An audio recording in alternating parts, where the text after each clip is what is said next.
Assalamualaikum warahmatullahi wabarakatuh. Perkenalkan, saya Nanik Indiarti, SPD SD, Guru Sekolah Dasar Negeri Mauslor 4, calon guru penggerak Angkatan 7 Kabupaten Cilacap. Izinkan saya untuk memaparkan aksi nyata modul 1.4 berbagi pengalaman dan pemahaman budaya positif. Perkenalkan juga Bapak Budi Muhammadi selaku fasilitator dan Bapak Landung Baskoro selaku pengajar praktik. Rancangan tindakan aksi nyata. Latar belakang. Sekolah sekiranya menjadi tempat yang aman, nyaman, serta menyenangkan bagi semua warga sekolah yang ada. Hal ini sejalan dengan filosofi Ki Hajar Dewantara, yaitu pembelajaran di sekolah harus bisa membuat murid memperoleh kebahagiaan setinggi-tingginya melalui merdeka belajar. Untuk mewujudkannya, salah satunya dengan penanaman budaya positif. Melalui penanaman budaya positif, maka otomatis hal-hal baik akan muncul dalam setiap perkataan maupun tindakan semua warga sekolah. Budaya positif dapat tercipta melalui lingkup terkecil, yaitu kelas. Salah satu cara untuk mewujudkannya yaitu melalui keyakinan kelas. Tujuan aksi nyata: mewujudkan rasa percaya diri murid untuk mengemukakan pendapat tentang keyakinan kelas yang akan dibuat. Menumbuhkan budaya positif melalui keyakinan kelas yang telah dibuat dan disepakati serta berdasarkan motivasi intrinsik atau dari dalam diri. Menumbuhkan sikap bertanggung jawab, berkomitmen, serta pembelajaran yang berpihak pada murid. Tolok ukur. Murid mampu membuat keyakinan kelas yang sesuai dengan profil pelajar Pancasila. Murid mampu melaksanakan keyakinan kelas yang telah dibuat secara sadar tanpa paksaan. Murid mampu melaksanakan keyakinan kelas yang telah dibuat secara konsisten dan berkelanjutan. Lini masa tindakan yang akan dilakukan. Melakukan sosialisasi kepada kepala sekolah, rekan guru, penjaga, serta murid terkait budaya positif. Memfasilitasi murid untuk membuat keyakinan kelas.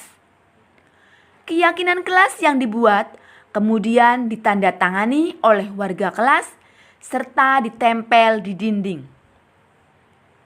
Menerapkan keyakinan kelas secara bertanggung jawab, konsisten, dan berkelanjutan.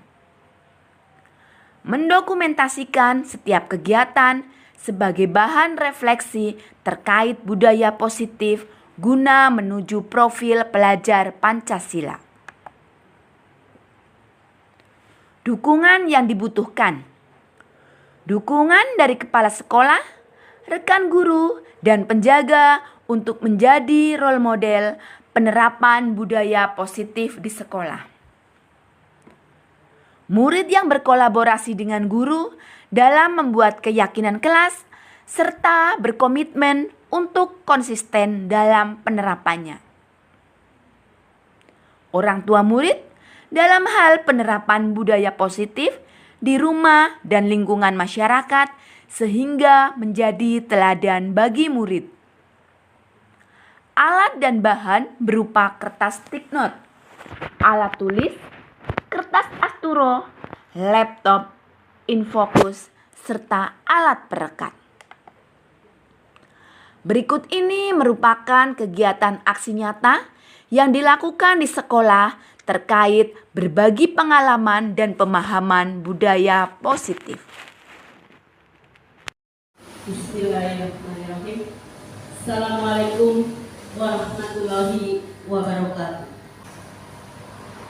Yang terhormat Ibu Heni Ratna Pamungkas, SPDSD, Kepala Sekolah SD Negeri Moslor 4. Yang kami hormati Bapak dan Ibu Dewan Guru SD Negeri Moslor 4 serta tamu undangan yang berbahagia.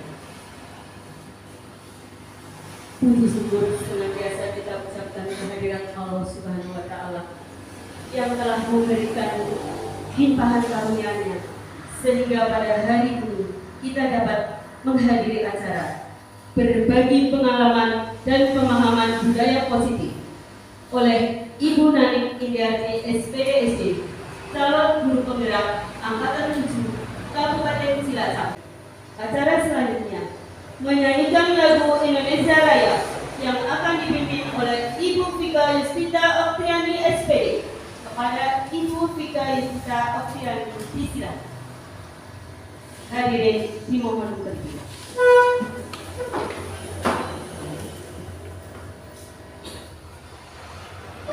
Selanjutnya, marilah kita simak sambutan Kepala Sekolah SD Negeri Moslor 4 kepada Ibu Heni Ratna Pamungkas SPDSD. Disilakan. Hadirin yang berbahagia, sampailah pada acara yang kita tunggu-tunggu, yaitu penyampaian berbagi pengalaman dan budaya positif. Sebelumnya kami serahkan kepada Ibu Nanik Indiarti SPDSD, calon guru penggerak angkatan 7 Kabupaten Cilacap. Disilakan. Bismillahirrahmanirrahim. Assalamualaikum warahmatullahi wabarakatuh. Waalaikumsalam warahmatullahi wabarakatuh. Yang terhormat Ibu Kepala Sekolah SD Negeri Moslor 4, Ibu Heni Ratna Pamungkas SPDSD. Kemudian yang terhormat Dewan Guru SD Negeri Moslor 4 serta tamu undangan Bapak Ibu guru hebat.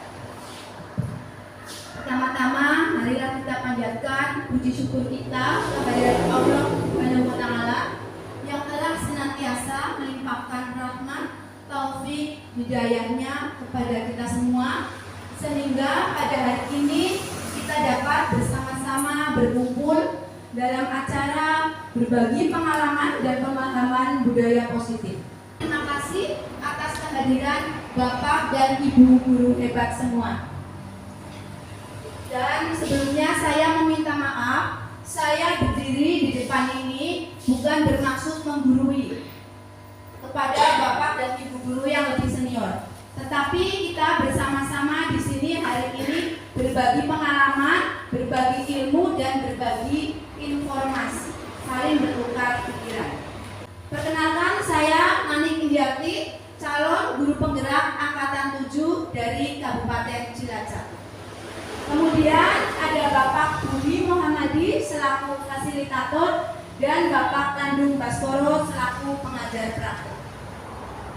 Beliau berdua adalah orang-orang hebat yang selalu memotivasi, membimbing dalam kegiatan pendidikan guru penggerak. Guru penggerak bergerak menggerakkan. Semboyan pendidikan nasional. Napa nggih Bapak Ibu? Yang pertama, Ingaso Suntulodo. Artinya napa? Depan memberikan contoh. Kemudian yang kedua, Ingajo Manungkaso, di tengah-tengah memberikan semangat. Dan yang ketiga, Tuturi Handayani, di belakang memberikan dorongan. Refleksi filosofis pendidikan nasional Ki Hajar Dewantara. Dasar pendidikan menurut Ki Hajar Dewantara adalah menuntun, bukan menuntut. Ya. Maksud pendidikan itu adalah menuntun segala kekuatan kodrat yang ada pada anak-anak, baik itu kodrat alam maupun kodrat zaman, agar mereka dapat mencapai keselamatan serta kebahagiaan yang setinggi-tingginya, baik sebagai manusia maupun anggota masyarakat. Kodrat anak adalah merdeka dan bermain. Apalagi pada usia anak SD, usia 7 sampai 12 tahun, itu mereka lebih senang bermain, fokusnya masih terbatas.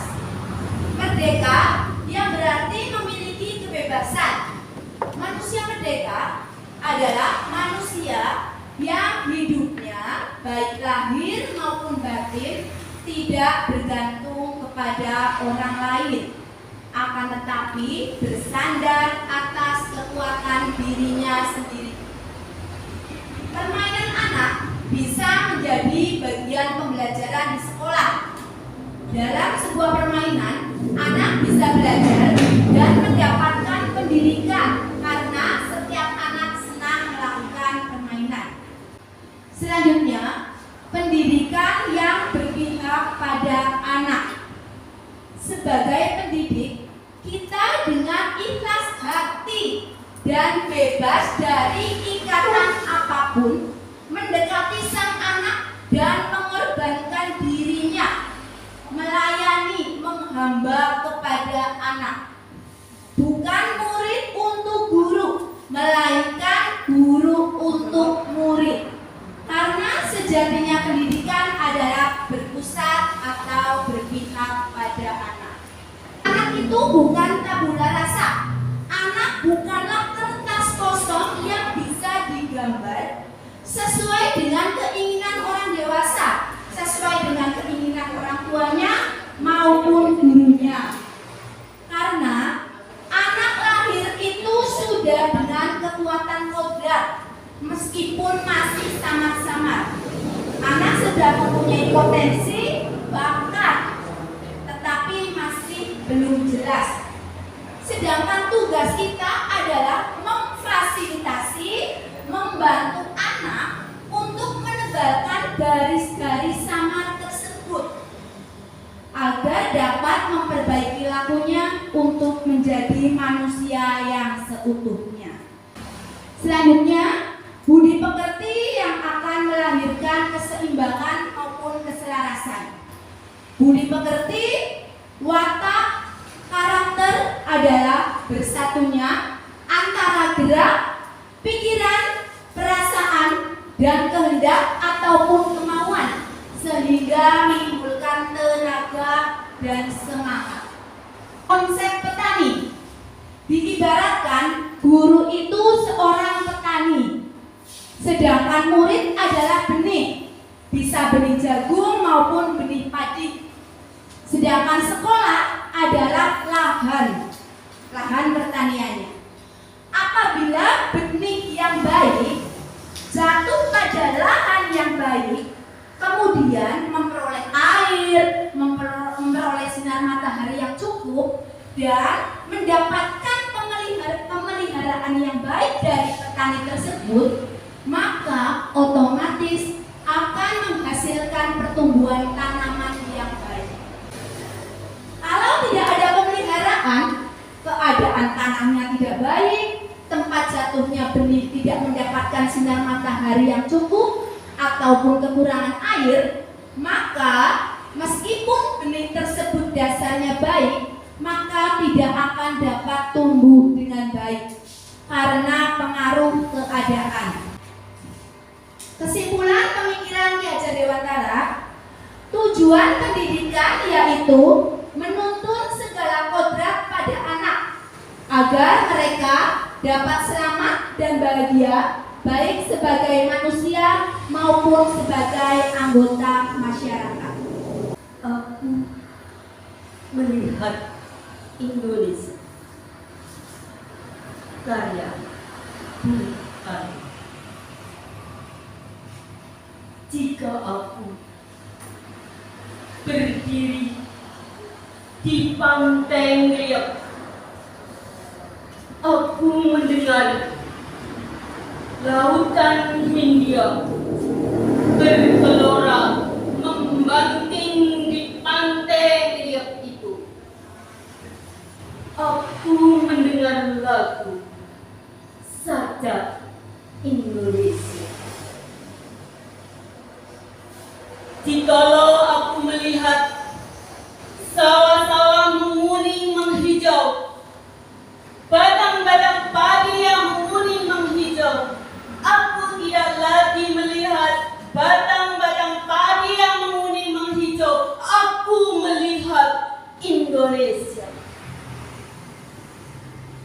Jikalau aku melihat gunung-gunung, Gunung Merapi, Gunung Semeru, Gunung Merbabu, Gunung Tangkuban Perahu, Gunung Telepat, dan gunung-gunung yang lain, aku melihat Indonesia. Jikalau aku mendengarkan lagu-lagu yang merdu dari Batak, bukan lagi lagu Batak yang kudengarkan, aku mendengar Indonesia. Jikalau aku mendengarkan Pangkur Palaran, bukan lagi Pangkur Palaran yang kudengarkan, aku mendengarkan di Indonesia. Jikalau aku mendengarkan lagu oleh Sio dari Maluku, aku bukan lagi mendengar lagu oleh Sio dari Maluku, aku mendengar Indonesia. Jikalau aku mendengar burung perkutut menyanyi di pohon ginduk angin yang sepoi-sepoi, bukan lagi aku mendengarkan burung perkutut, aku mendengarkan Indonesia. Jikalau aku menghirup udara ini, aku tidak lagi menghirup udara ini, aku menghirup Indonesia. Jikalau aku melihat wajah anak-anak di desa-desa dengan mata yang bersinar-sinar, Pak Merdeka, Pak Merdeka, Pak Merdeka, aku bukan lagi melihat mata manusia, aku melihat Indonesia.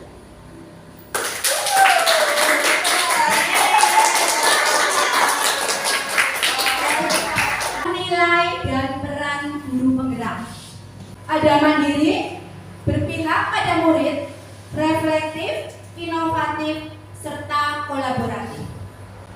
Mandiri di sini misalnya kita sebagai guru itu harus selalu update informasi, update pengetahuan dengan mengikuti pelatihan-pelatihan. Kemudian nilai guru penggerak yang kedua berpihak pada murid. Seperti yang pada awal tadi itu, pendidikan adalah berpihak pada murid. Istilahnya itu guru menghamba kepada murid. Yang ketiga, reflektif. Reflektif di sini itu kita sebagai pendidik itu dalam setiap misalnya pembelajaran itu kita merefleksikan diri kita. Apa kekurangan kita dalam mengajar?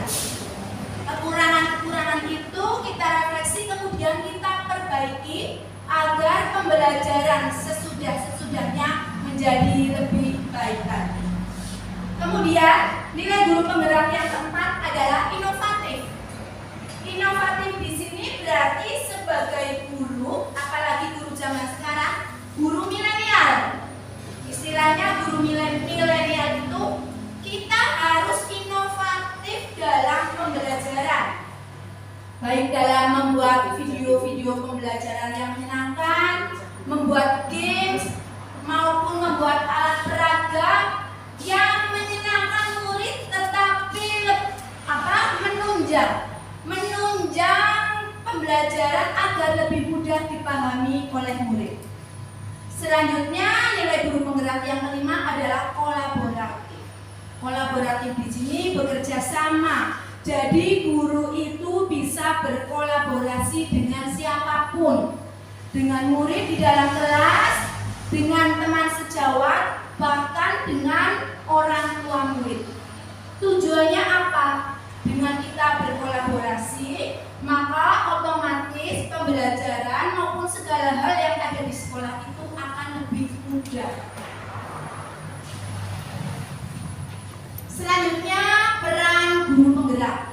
Peran guru penggerak juga ada 5. Yang pertama menjadi pemimpin pembelajaran. Otomatis jika di dalam kelas kita menjadi pemimpin pembelajaran. Bagaimana pemimpin itu bisa menjadikan suatu pembelajaran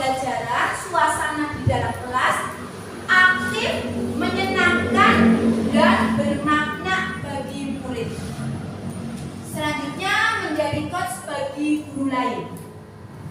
Misalnya, guru itu mempunyai sedikit ilmu tentang Canva, maka bisa membagikannya kepada guru-guru yang lain.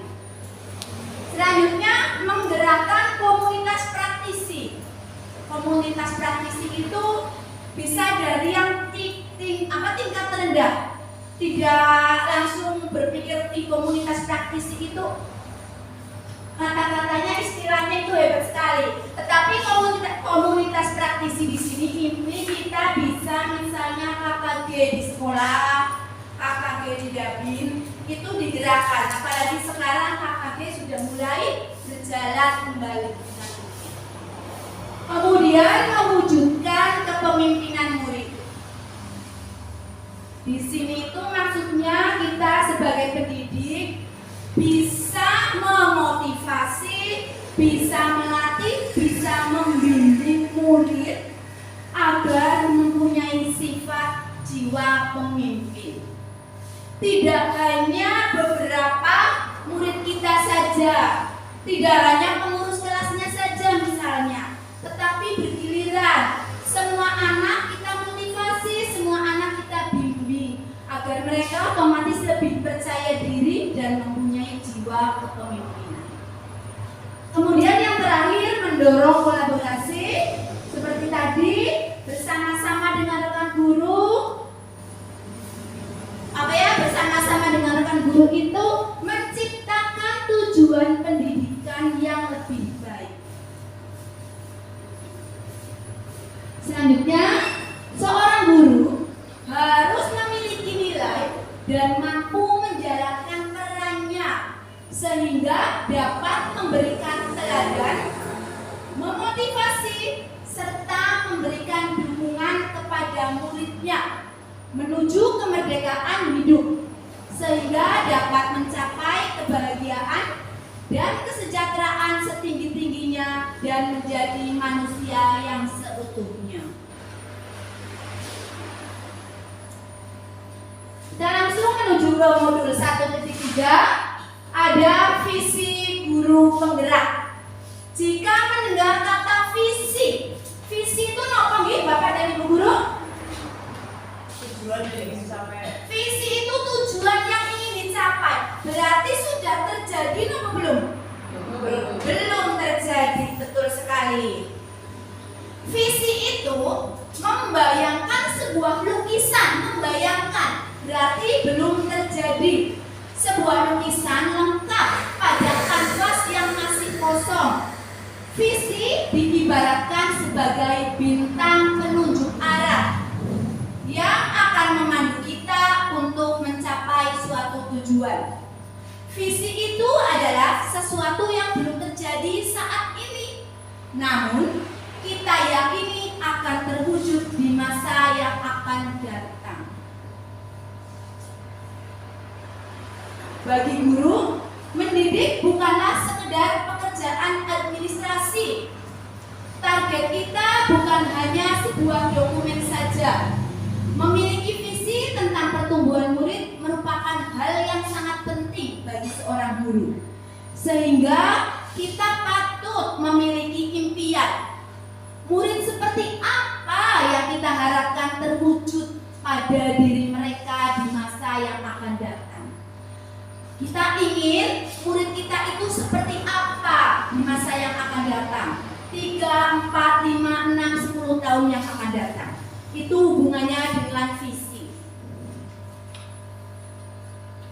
Merdeka Belajar adalah cita-cita pendidikan dan pembelajaran Indonesia yang mengembangkan profil pelajar Pancasila untuk mewujudkan pelajar berkarakter. Jika kita mendengar profil pelajar Pancasila, maka pikiran kita menuju kemana nih, Bapak Ibu? Profil pelajar Pancasila, kurikulum merdeka. Kurikulum merdeka yang untuk Kecamatan Naos saat ini baru kelas 1 dan kelas 4. Tahun depan bertambah kelas 2 dan kelas 5. Dalam profil pelajar Pancasila terdapat 6 dimensi.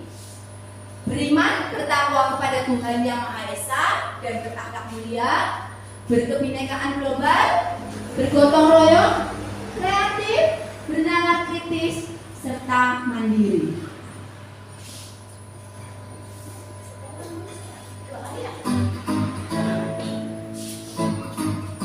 Biasanya kita sebagai guru memberi hafal, diajarkan ke murid kita ya dengan lagu biar lebih mudah menghafal kemudian memahaminya.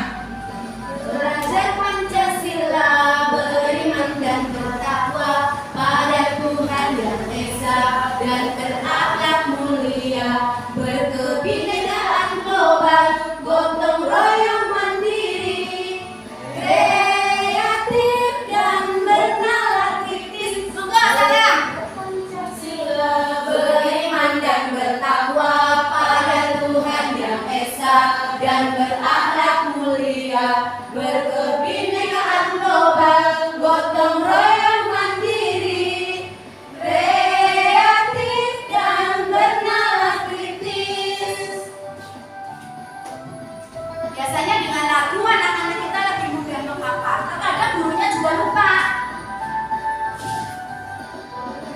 Pancasila, beriman dan bertakwa pada Tuhan Yang Esa dan berakhlak mulia, berkebinekaan global, gotong royong mandiri, kreatif dan bernalar kritis. Iya. Mohon maaf suaranya serak-serak boten genah. Ya, kemarin di pendidikan guru penggerak kami diajari bagaimana itu membuat visi. Ternyata sulit membuat visi itu. Kata-katanya itu kata-kata yang diambil itu ada di dimensi profil pelajar Pancasila. Tetapi tidak boleh menambahkan kata profil pelajar Pancasila. Contohnya misalnya mewujudkan murid yang beriman dan bertakwa, berprestasi, berbudaya dan mandiri sesuai dengan profil pelajar Pancasila. Itunya tidak usah ditambahkan sesuai dengan profil pelajar Pancasilanya. Tetapi dimensi yang ada di profil pelajar Pancasila itu yang dimunculkan. Tidak semua 6 dimensi itu dimunculkan semua, tidak apa-apa. Ini kemarin contoh visi yang kita buat bersama-sama Mbak Utami dengan kelompok kita itu. Mewujudkan murid yang beriman dan bertakwa, berprestasi, berbudaya dan mandiri. Biar lebih mudah dihafal menjadi bertiga mandi. Karena biasanya visi itu biar lebih mudah dihafalkan menggunakan singkatan-singkatan seperti itu. Pendek, tidak terlalu panjang, tetapi sudah masuk beberapa dimensi yang ada di profil pelajar Pancasila. Bertiga mandi, Pak Bro. Apa itu mandinya kok, Bu? Mandiri. Mandiri. Bernya ada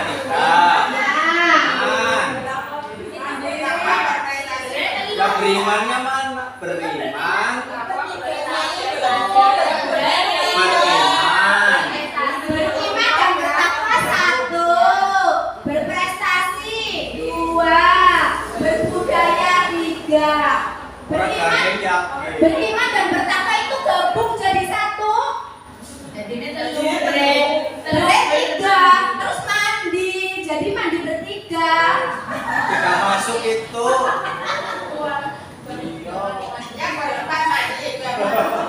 Oke, kita besok mencoba ya Pak Bro, membuat visi sekolah yang lebih Diperbarui lah ya. betul. Iya, berinovasi. Berinovasi, diperbarui dan tidak terlalu panjang. Soalnya gurunya nek kon ngapalaken visi sekolah. Jadi Mas Rahmat sih nopo? Aku apa? Kalau saya enggak apa. Tapi kalau diganti nanti ya nggak hafal, Bu. Tapi ternyata merubah visi sekolah itu tidak semudah itu. Ya, tetap harus melalui prosedur-prosedur. Cuma kemarin memang diberikan memberikan contoh bagaimana cara membuat visi yang baik seperti itu. Ya, selanjutnya kita ke modul 1.4. Sebelum ke modul 1.4, kita tepuk semangat dulu lah biar tidak mengantuk. Biasanya kan guru ke muridnya, sekarang guru ke guru. Tepuk semangat. Semangat. Semangat. Satu kali lagi tepuk semangat. Semangat. Semangat. Ya, terima kasih. Semoga diminum disambi juga. Boleh Bu, saya dukung, saya bantu. Ya, kita menuju ke modul 1.4 budaya positif. Ada pertanyaan pengantin di situ. Ada 3 pertanyaan, kita menjawab setuju maupun tidak setuju. Pilih. Hukuman dapat mendisiplinkan anak. Setuju Bodan? Pilihannya setuju dan tidak setuju Ibu ya. Setuju. Oke, kita tahu dulu. Kemudian, pemberian hukuman dengan hal positif seperti membaca atau membersihkan halaman sekolah dapat meningkatkan disiplin anak. Setuju atau tidak setuju? Setuju. Setuju. Kita tampung lagi. Yang ketiga, memberi penghargaan dapat meningkatkan motivasi belajar anak. Setuju atau tidak setuju? Tidak setuju. Setuju. Ada yang tidak. Oke, berbeda pendapat itu hal yang wajar, betul. Ya, nanti jawaban tersebut dapat kita tampung. Lihat sendiri nanti setelah mempelajari modul 1.4. Oh, ternyata tadi jawabanku benar. Oh, ternyata jawabanku salah. Nanti perubahan paradigma teori kontrol. Ilusi guru mengontrol murid. Pada dasarnya kita tidak dapat memaksa murid untuk berbuat sesuatu jika murid tersebut memilih untuk tidak melakukannya. Walaupun tampaknya kita sedang mengontrol perilaku murid tersebut. Hal ini karena murid tersebut sedang mengizinkan dirinya sendiri untuk dikontrol oleh orang lain. Saat itu, bentuk kontrol guru menjadi kebutuhan dasar yang dipilih murid tersebut.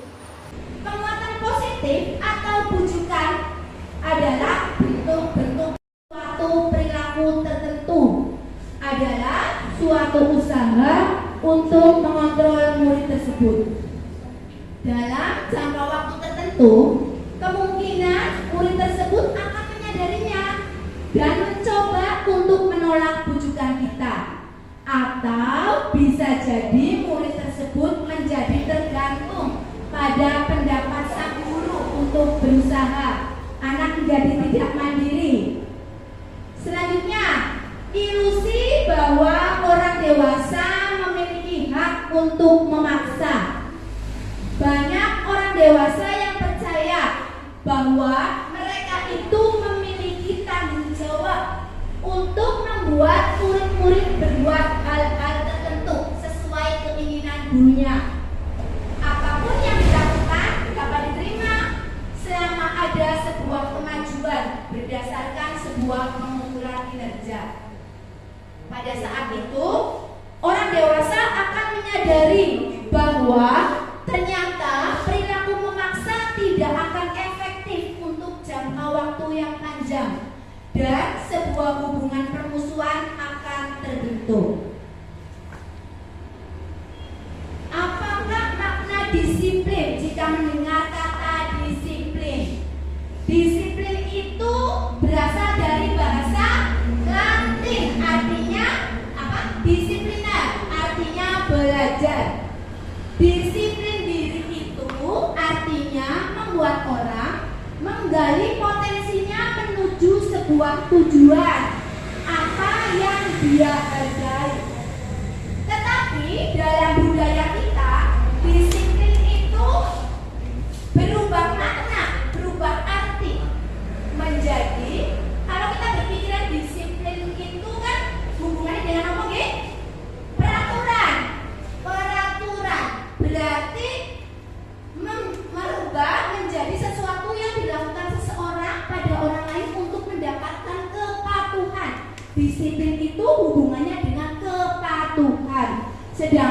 arti disiplin yang sebenarnya adalah sesuai dengan dirinya sendiri, tidak diintervensi oleh orang lain.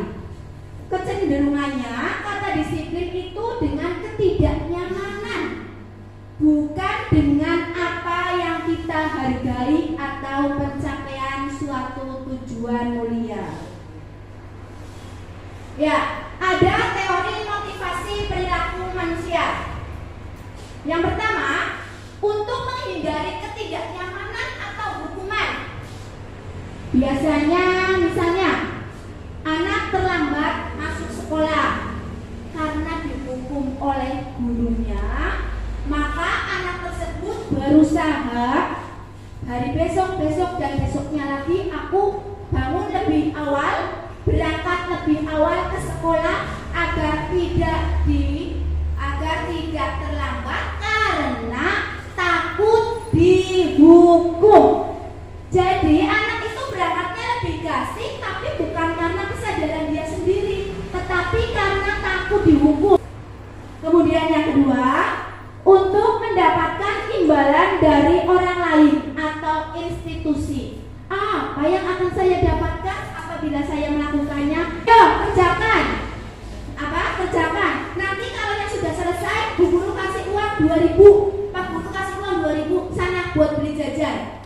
Akhirnya anak berlomba-lomba garap cepet-cepetan, tapi tujuannya biar dapat uang. Iya, itu juga motivasinya eksternal dari luar diri anak tersebut. Kemudian yang ketiga, untuk menghargai diri sendiri, menjadi insan sesuai harapan kita. Saya akan menjadi orang yang seperti apa apabila saya melakukannya? Contohnya seperti tadi, anak terlambat karena motivasinya dari diri sendiri, bukan karena takut dihukum, tetapi karena memang kesadaran anak itu sendiri untuk berubah menjadi lebih baik. Sama seperti mengerjakan tugas selesai, kemudian istirahat tanpa diiming-imingi dengan jajan maupun uang. Hal tersebut motivasinya dari diri sendiri. Pengaruh jangka pendek dan jangka panjang. Penghargaan berarti kadang kita. Penghargaan itu berlaku untuk mendapatkan seseorang melakukan sesuatu ternyata dalam jangka waktu pendek. Jika kita menggunakan penghargaan lagi, maka biasanya orang tersebut akan bergantung pada penghargaan yang diberikan serta kehilangan motivasi dari dalam. Nyata itu dapat menyebabkan jangka waktunya hanya pendek. Jika kita mendapatkan penghargaan untuk melakukan sesuatu yang baik, maka selain kita senantiasa berharap mendapatkan penghargaan tersebut lagi, kita pun menjadi tidak menyadari tindakan baik yang kita lakukan.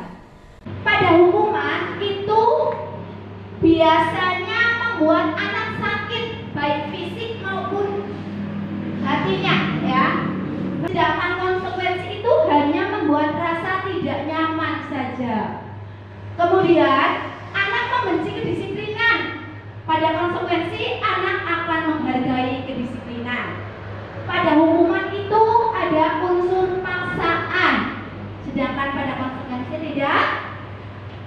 Sedangkan yang paling itu dampaknya, dampak hukuman itu anak menjadi mudah marah, rasa bersalah, merasa dipermalukan dan merasa tidak dihargai. Sedangkan pada konsekuensi itu dampaknya hanya anak akan kehilangan haknya saja. Anak dibuat tidak nyaman dan diasingkan untuk sementara waktu. Itu perbedaannya antara hukuman dan konsekuensi. Ada contoh-contoh tindakan guru, manakah yang termasuk hukuman dan manakah yang termasuk konsekuensi. Yang pertama, guru menyuruh anak untuk mencatat 100 kali tulisan di buku. Saya tidak akan terlambat lagi.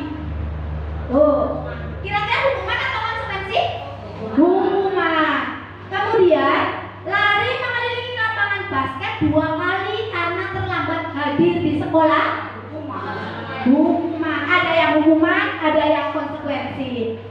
Murid diminta untuk push up 15 kali karena tidak menggunakan masker. Hukuman. Menggantikan kertas tugas teman yang telah dicoret-coret. Konsekuensi. Membersihkan tumpahan air di meja tulis karena tersenggol. Konsekuensi. Meminta murid untuk tidak mengenakan sepatu seharian karena murid tersebut tidak menggunakan sepatu hitam. Ada yang hukuman, ada yang konsekuensi. Kemudian lari mengelilingi lapangan basket 2 kali karena terlambat 10 menit dalam pelajaran PJOK. Konsekuensi. Kita lihat bersama-sama. Iya. Boleh dilihat? Yang konsekuensi itu menggantikan kertas tugas, membersihkan tumpahan air, dan mengelilingi lapangan basket. Perbedaannya antara hukuman dan konsekuensi itu apa? Hukuman itu biasanya melebihi dan tidak ada hubungannya dengan pembelajaran. Walaupun di sini ada lari mengelilingi lapangan basket fisik, tetapi ada hubungannya dalam pelajaran PJOK. Paham ya? Selanjutnya, keyakinan kelas, hukuman, dan penghargaan. Mengapa tidak peraturan saja? Mengapa harus keyakinan kelas? Jika kita naik motor, kita itu menggunakan helm. Tapi menggunakan helm itu juga berbeda-beda alasannya, nih. Kalau yang betul itu kan karena untuk menjaga keselamatan diri. Tetapi kadang bagi beberapa orang menggunakan helm karena takut ditilang. Ya. Kemudian, mengapa kita memiliki peraturan 3M, menggunakan masker, mencuci tangan, dan menjaga jarak? Peraturan hubungannya dengan tadi itu ya. Untuk mendukung motivasi intrinsik, kembali ke nilai-nilai keyakinan lebih menggerakkan seseorang dibandingkan mengikuti serangkaian peraturan. Jadi intinya kalau peraturan itu pemaksaan. Iya.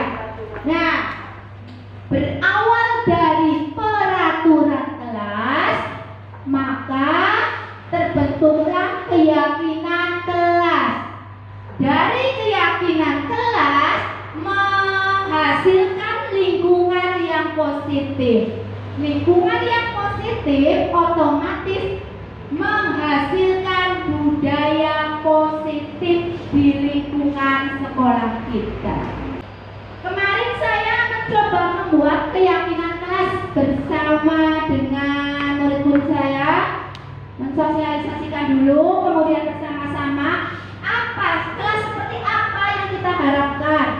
Kalian itu ingin seperti apa? Sebetulnya keyakinan kelas itu hampir sama dengan peraturan. Cuma kalau peraturan kelas itu menggunakan kata perintah. Dilarang berlarian di ruangan, dilarang mencoret-coret tembok, dilarang membuang sampah sembarangan. Kalimat perintah. Sedangkan pada keyakinan kelas menggunakan kata-kata yang lebih positif. Ini contoh keyakinan kelas. Pertama, anak menuliskan di kertas, kemudian ditempel karena agar hasilnya lebih bagus, maka saya buat keyakinan kelas 4 SD Negeri Motor 4. Dilarang membuang sampah sembarangan. Maka dalam keyakinan kelas itu masuknya ke kebersihan. Kemudian dilarang mencoret-coret fasilitas sekolah. Itu maksudnya ke tanggung jawab. Seperti itu. Ya, kita menuju ke kebutuhan dasar manusia. Kebutuhan dasar manusia itu ada 5. Yang utama itu bertahan hidup. Kemudian ada cinta kasih, rasa memiliki dan dimiliki. Ada penguasaan, ada kesenangan, dan ada kebebasan. Saya berikan contoh misalnya, anak tersebut itu sering meminta bekal temannya, saya kutip. Tetapi ternyata di balik perilaku tersebut ada kebutuhan dasar manusia yang belum terpenuhi oleh anak kita. Bisa jadi anak tersebut minta bekal atau minta uang satu temannya karena untuk memenuhi kebutuhan dasar bertahan hidup. Jika kita telusuri, anak itu dibawakan bekal, tetapi maka anak tersebut karena kurang cinta kasih, kurang kasih sayang di rumah, maka mencari perhatian kepada gurunya, butuh kasih sayang. Ternyata ada juga anak yang diusir atau temannya nangis, dia senang, ya, itu juga merupakan kebutuhan dasar kesenangan. Atau ada juga anak yang memang super power di kelasnya, dia berkuasa, jadi kebutuhan dasar penguasaan di situ.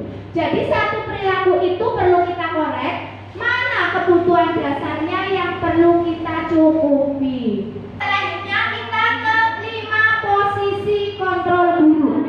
2 di depan itu merupakan identitas yang gagal. Kemudian 3 berikutnya identitas berhasil atau sukses, tetapi ada yang kontrol dari luar dan dari dalam diri. Yang pertama, guru sebagai penghukum. Dampaknya itu anak akan terus-terus mengulangi kesalahannya. Anak akan memberontak, menyalahkan orang lain, bahkan berbohong. Yang kedua, guru membuat orang merasa bersalah. Ibu kecewa sama kamu. Bu guru kan sudah mengajarkan seperti ini, tetapi kamu tidak memperhatikan. Bu guru benar-benar kecewa. Dampaknya, jika guru membuat orang merasa bersalah itu, maka murid akan merasa rendah diri, minder, isinan. Kemudian kita ke posisi sebagai teman. Ayo lakukan demi ibu. Biasanya kata-katanya seperti itu. Memang bagus, itu identitas yang berhasil. Tetapi anak melakukannya masih karena orang lain, bukan karena dirinya sendiri. Biasanya itu menjadikan anak tidak mandiri, bergantung pada orang lain. Selanjutnya, posisi yang keempat, guru sebagai pemantau. Ayo, dibersihkan, memantau. Murid manut, patuh bila diawasi. Kemudian, posisi kontrol yang kelima, guru sebagai manajer. Ini identitas yang baik, terus dan motivasinya berasal dari murid itu sendiri. Bisa dengan kata-kata pertanyaan seperti apa yang kita yakini, apa yang bisa kau kerjakan untuk memperbaiki kesalahanmu. Dampaknya anak akan mengevaluasi dirinya, bagaimana caranya memperbaiki diri. Ya, selanjutnya restitusi. Apa itu restitusi? Restitusi adalah proses menciptakan kondisi bagi murid untuk memperbaiki kesalahan mereka sehingga mereka bisa kembali kepada kelompok mereka dengan karakter yang lebih kuat. Ciri-ciri restitusi bukan untuk menebus kesalahan, tetapi memperbaiki hubungan, suatu tawaran bukan paksaan, menuntun untuk melihat ke dalam diri, untuk mencari kebutuhan dasar, dan cara yang paling baik untuk memperbaiki diri, serta fokus pada solusi. Ada segitiga restitusi. Dalam segitiga restitusi ada 3 komponen. Yang pertama, menstabilkan identitas. Misalnya ada anak berbuat kesalahan, kita panggil, kita stabilkan dulu identitasnya dengan cara menenangkan anak. Berbuat salah itu hal yang manusiawi. Tidak ada manusia yang sempurna. Bahkan bapak atau ibu guru juga pernah melakukan hal kesalahan seperti tersebut. Kemudian kita pasti bisa menyelesaikan permasalahan ini. Ibu guru tidak tertarik mencari tahu apa yang benar, siapa yang salah, Ibu guru hanya tertarik bagaimana cara kita menyelesaikan masalah. Selanjutnya, validasi tindakan yang salah. Tindakan anak tersebut yang salah divalidasi dengan cara kamu mungkin bisa saja melakukan hal yang lebih buruk, tetapi ternyata kamu tidak melakukannya, kan? Kamu pasti punya alasan mengapa melakukannya. Apa yang penting bagi kamu? Kamu boleh tetap berusaha menjaga sikap itu, tetapi tambahkan yang lain, yang baru. Menanyakan keyakinan. Apa nilai-nilai yang telah kita buat, yang telah kita percayai di kelas? Kelas yang ideal itu seperti apa? Kemudian, kamu ingin menjadi anak yang seperti apa? Apa yang kamu rasakan ketika kamu melakukan itu? Kamu ingin menjadi orang yang seperti apa? Ya, membentuk budaya positif di sekolah dengan berfokus pada kebutuhan murid dan pertumbuhan karakter positif bukanlah hal yang mudah. Tetapi kita bisa merencanakan yang terbaik untuk murid kita dan sekolah kita. Buah dari kerja keras ini dapat terlihat ketika kita menyadari bahwa murid kita telah bertumbuh menjadi orang yang dewasa, yang sukses dalam kehidupannya, pekerjaannya, serta relasinya dengan orang lain. Dengan memiliki karakter integritas tinggi, bertanggung jawab, dapat diandalkan, berbudi pekerti luhur, dan bermanfaat bagi lingkungan serta negara.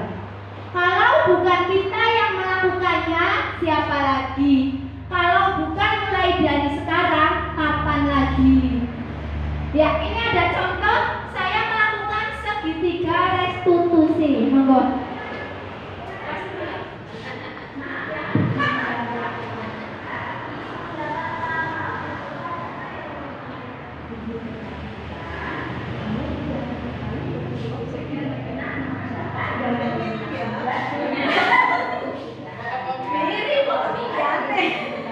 Suruh nate.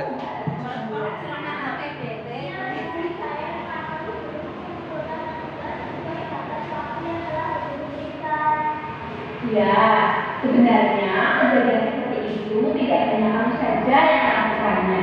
Ibu guru waktu umur sekolah juga pernah melakukan seperti itu. Bahkan teman-teman sekelasku juga ada yang beberapa anak yang melakukan hal seperti kamu. Tetapi mereka langsung mengirimkan tugas saat itu diingatkan. Beda dengan kamu. Berbuat salah itu wajar saja. Semua orang pasti pernah melakukan perbuatan seperti itu. Iya Bu, maafkan saya. Lantas, mengapa kamu tidak mengumpulkan tugas sampai batas waktu yang telah Ibu berikan? Saya terlupa Bu, saya pikir cuma pengumpulannya masih semangat. Bukankah sudah berkali-kali Ibu ingatkan? Apakah kamu tidak belajar di rumah atau bertanya ke teman-teman? Saya tidak bertanya ke teman-teman Bu. Kamu masih ingat tidak apa saja yang kelas yang telah kita sepakati bersama-sama? Masih Bu. Coba tolong sebutkan apa saja keyakinan kelas yang menanti kami. Berangkat tepat waktu, tiket, dan memaksakan tugas yang diberikan tepat waktu. Nah, itu kamu masih benar. Kira-kira perbuatan yang telah kamu lakukan itu sudah sesuai belum dengan keyakinan kelas yang kita buat? Sesuai Bu. Jika kamu sudah menyadarinya, apa yang akan kamu lakukan selanjutnya? Saya akan berhati dalam melaksanakan tugas serta pengumpulannya lebih benar. Baiklah, karena kamu sudah menyadarinya dan berniat untuk memperbaikinya, maka Ibu berharap kamu akan lebih konsisten. Yang perlu kamu ingat adalah kecerdasan itu tidak hanya akademik saja, tetapi juga kecerdasan emosional. Salah satunya dengan cara kita berdisiplin dan bertanggung jawab untuk mencapai sukses di masa depan. Baiklah, sekarang kamu boleh kembali. Terima kasih atas waktunya. Baik, terima kasih. Terima kasih. Semoga bermanfaat. Salam Bapak Ibu guru hebat. Guru bergerak, bergerak, tergerak, menggerakkan. Satu kali lagi. Guru bergerak, bergerak, bergerak, menggerakkan. Terima kasih. Assalamualaikum warahmatullahi wabarakatuh. Ibu yang berbahagia, demikian tadi penyampaian materi pemahaman budaya positif yang ada di SDGP Moslo 4. Kita beri tepuk sekali lagi untuk Kabupaten Cilacap angkatannya. Acara selanjutnya yaitu kita memasuki sesi umpan balik atau sesi tanya jawab. Monggo kami persilahkan, barangkali ada di antara rekan-rekan guru hebat yang kali ini akan mengajukan pertanyaan bisa langsung memberikan jadi untuk kepada Ibu Ika. Terima kasih. Assalamualaikum warahmatullahi wabarakatuh. Waalaikumsalam warahmatullahi wabarakatuh. Di sini saya ingin bertanya, bagaimana cara atau trik untuk membangun budaya positif di sekolah secara konsisten? Seperti itu. Terima kasih. Ya, Assalamualaikum warahmatullahi wabarakatuh. Izin bertanya Ibu Nani, kenapa dalam disiplin positif kita sebagai guru maupun orang tua itu tidak boleh mengontrol anak? Seperti itu. Terima kasih. Terima kasih. Saya mencoba menjawabnya nih. Bagaimana trik kita untuk membangun budaya positif secara konsisten? Ada beberapa cara. Yang pertama itu otomatis dengan cara kita memberi keteladanan atau contoh. Jika ingin di kelas kita, di sekolah kita budaya positif itu terus berjalan, maka kita sebagai panutan otomatis harus memberikan contoh. Jika ingin anak tepat waktu, disiplin, maka kita sebagai guru juga memberikan contoh dengan cara berdisiplin dalam waktu. Jika ingin anak kita bertanggung jawab di dalam kelas, maka kita juga memberikan contoh terlebih dahulu. Gurunya lebih bertanggung jawab dibandingkan muridnya, karena otomatis murid adalah mencontoh guru. Kemudian dengan cara bersama-sama murid membuat keyakinan kelas. Apa yang diyakini, apa yang disepakati, maka itu yang dilaksanakan. Kemudian dengan membangun pembiasaan-pembiasaan yang baik. Contohnya pagi, sebetulnya kita sudah sering melakukannya. Pembiasaan-pembiasaan positif itu. Pagi beratur sebelum masuk ke kelas, berdoa sebelum dan sesudah pelajaran. Terus sekolah ramah anak, guru menjemput di depan. Kemudian pembacaan bersama-sama Asmaul Husna dan sholat zuhur berjamaah. Itu pembiasaan-pembiasaan positif tersebut terus dilakukan secara berkesinambungan, berkelanjutan. Jadi model istilah ibu menyaran ngomong tapi terus berkelanjutan. Kemudian membangun kolaborasi baik dengan murid kita, dengan teman sesama guru maupun wali murid agar lebih mudah. Dan yang terakhir tadi itu berkelanjutan, terus-terusan. Maklum, kadang anak itu jika tidak kita ojek, tidak kita ingatkan, kadang terlupa. Bahkan kita dewasa pun seperti itu, maka kita bersama-sama melakukan pembiasaan baik untuk mewujudkan budaya positif agar sekolah kita menjadi lebih baik lagi. Terima kasih. Selanjutnya untuk pertanyaan Bu Marisa yang kedua, bagaimana dalam disiplin positif itu guru atau orang tua itu tidak boleh mengontrol anak?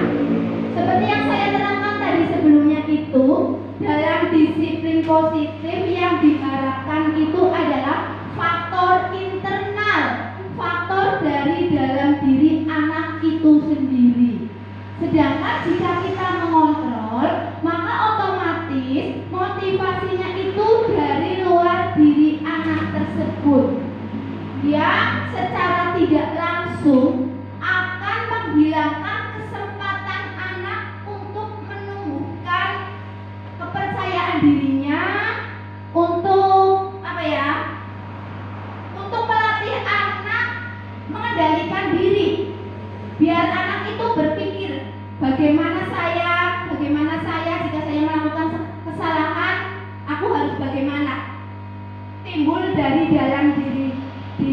anak itu sendiri. Tugas kita itu hanya memberi kesempatan kepada murid untuk belajar bagaimana anak tersebut memperbaiki diri, bukan hanya mengontrolnya. Kiranya sudah paham apa belum Bu Marisa sama Bu Rika? Paham. Kepada ibu yang berbahagia, acara demi acara sudah kita lalui bersama dan sampailah kita pada acara yang terakhir yaitu penutup. Marilah bersama-sama kita tutup kegiatan kita siang hari ini dengan membaca alhamdulillah. Alhamdulillah. Saya sebagai pembawa acara manakala ada tutur kata yang kurang berkenan, mohon maaf yang sebesar-besarnya. Billahi taufiq wal hidayah. Assalamualaikum warahmatullahi wabarakatuh. Waalaikumsalam. warahmatullahi wabarakatuh.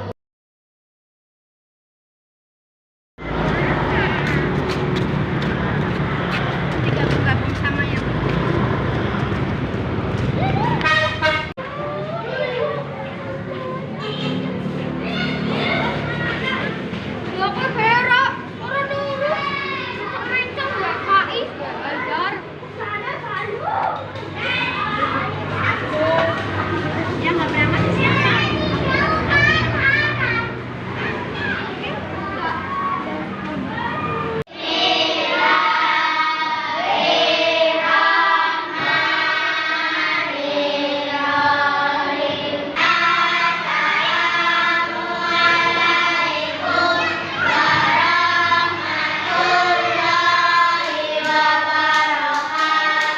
Waalaikumsalam warahmatullahi wabarakatuh.